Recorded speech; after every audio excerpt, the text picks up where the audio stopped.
How you doing, and welcome to Neither Real Music. I'm Ed, and this is Just Play It, my series dedicated to songs I like to play, like to teach, and usually come from the real book. If you've been following along, we've been working on How High the Moon by Morgan Lewis and Nancy Hamilton. The song was made famous by Les Paul and Mary Ford. We're going to be looking at measures 9, 10, 11, and 12. So in this set of measures, we have the chords E flat major 7, A minor 7 flat 5, D7, which we might substitute for D9, and G minor 7. So this way, we'll go over an example for each one of those chords so that you can know something to play and a little bit of an explanation. Before we get started, hit the bell and subscribe so that you know when your next lesson is coming. Let's take a look at what we're working on. So E flat major 7, pick any E flat major 7 on the guitar you feel like doing. I'm going to be staying in the center of the guitar for a lot of what we're working on. So like E flat major 7 in our 6th position is a pretty easy choice. Our A minor 7 flat 5 is also very close. Our D9 is very close. And our G minor 7 chord we can do in 3rd position. So everything is relatively close in space. You could pick any version of these chords all across the instrument, so you decide.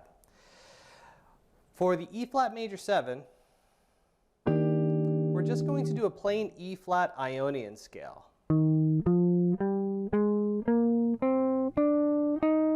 So that's the notes E flat, F, G, A flat, B flat, C, D, E flat.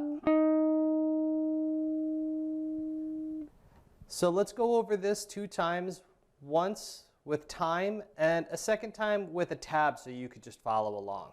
1, 2, 3, 4.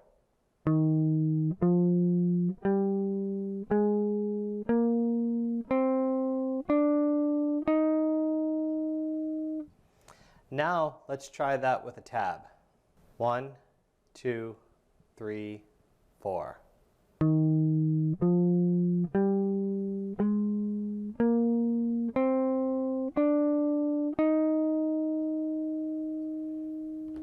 From here, what we're going to do is take a look at our A minor 7 flat 5 chord. So E flat Ionian, just to go back one step, we chose because it is the key for this section of the song. As we go through different parts of the song, the keys will change. Right now, we're going to look at an A minor 7 flat 5 chord, which only can come from one key, and that's the key of B flat. This version of the scale might seem awkward because we're going to be doing it in 5th position, but we're going to be starting on our 7th fret with our 3rd finger. So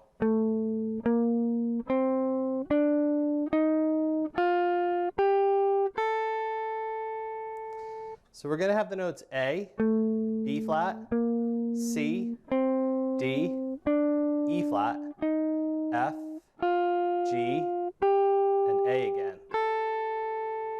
So this configuration is not like anything you would normally see. It's not a traditional Bach scale, even though everything is a Bach scale if you really learn them correctly. But this one starting in this 5th position area means that we don't have to travel too far from the other notes that we're already familiar with. Some people find this more comfortable, but some people might find it confusing considering everything is overlapping each other.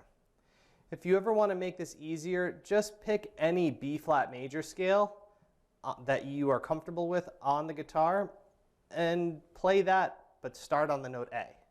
And that will give you an A Locrian scale. So let's try this idea once again with a little bit of time and a tab. 1, 2, 3, 4.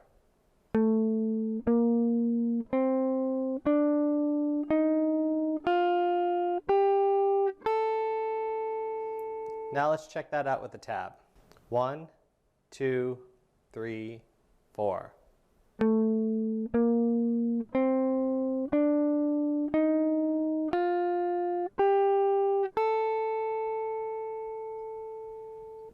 From here, we're going to look at a D Mixolydian scale.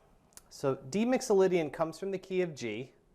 We're also going to be looking at this close to the 5th position area. We're going to be actually doing it in 4th position.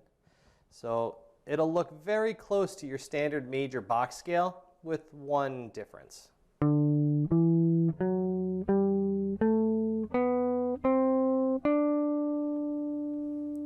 Sometimes you'll hear this concept of modes being talked about as like a sharp 4 or a flat 7 or something along those lines to make it so that stuff is a little bit easier to assemble. I just like learning them in relation to whatever key they belong to. So this would be D, E, F sharp, G, A, B, regular C, D. Once again, you could pick any G major scale across the guitar that you're comfortable with, but just remember to start on the note D. So let's check this out with time and a tab. 1, 2, 3, 4.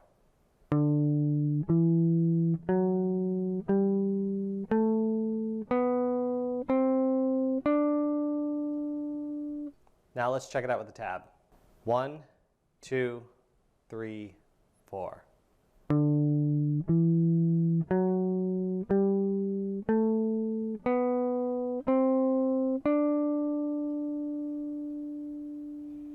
So we have one more chord to take a look at, and that is our G minor chord. So what we're going to do for the G minor chord is use G Phrygian, which is a minor scale from the key of E flat major. We're going to be starting with our note G in 5th position. So G, A flat, B flat, C, D, E flat, F, G. Let's take a look at that one more time, because that is another one of those awkward shaped modes or scales.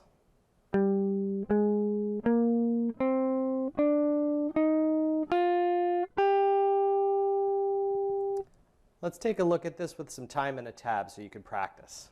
1, 2, 3, 4.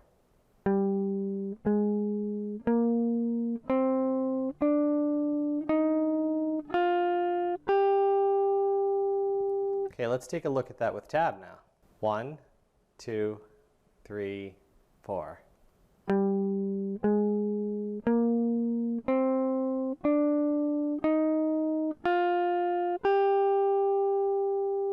Now just a word about practice.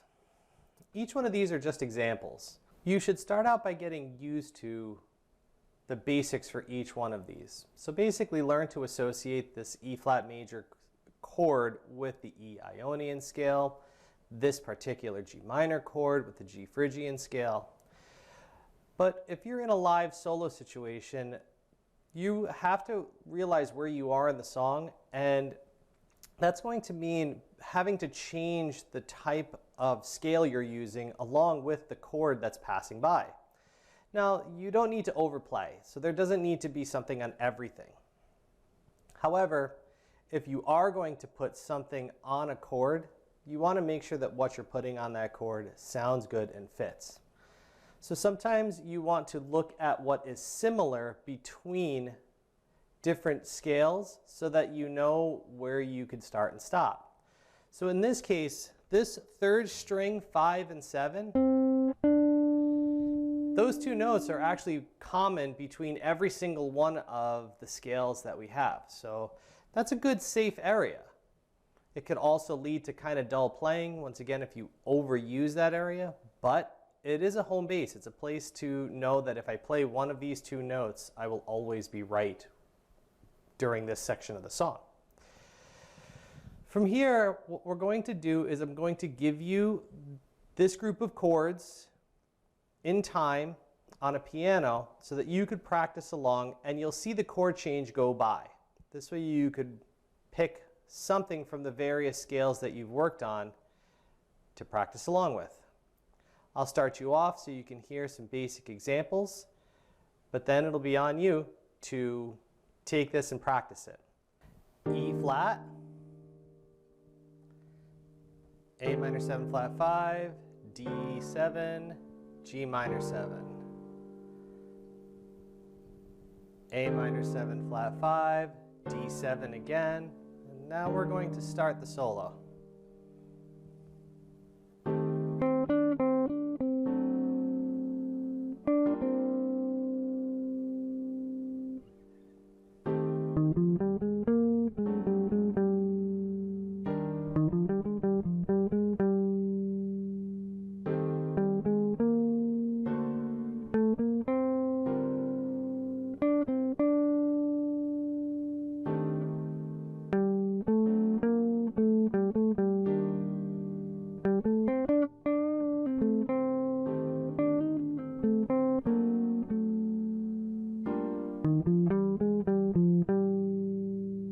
Now it's your turn.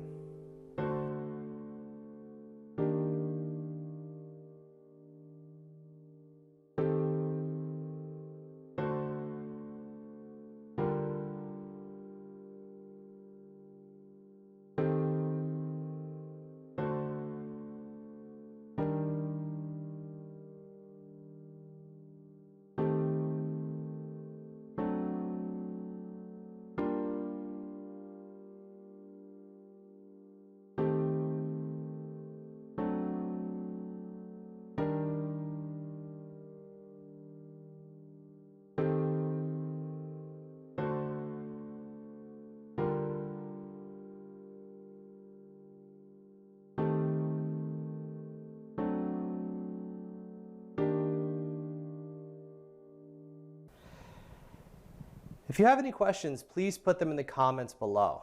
I hope lessons like this are really helping you become a better player. If you want to know more, please join my Patreon, and you could donate $1. Feel free to ask a question and I will do my best to answer it as best as possible. And if it's an interesting enough question, I'll try to make a video about it. Please remember to subscribe, ring the bell so you know when your next lesson is coming. Good luck and good practice.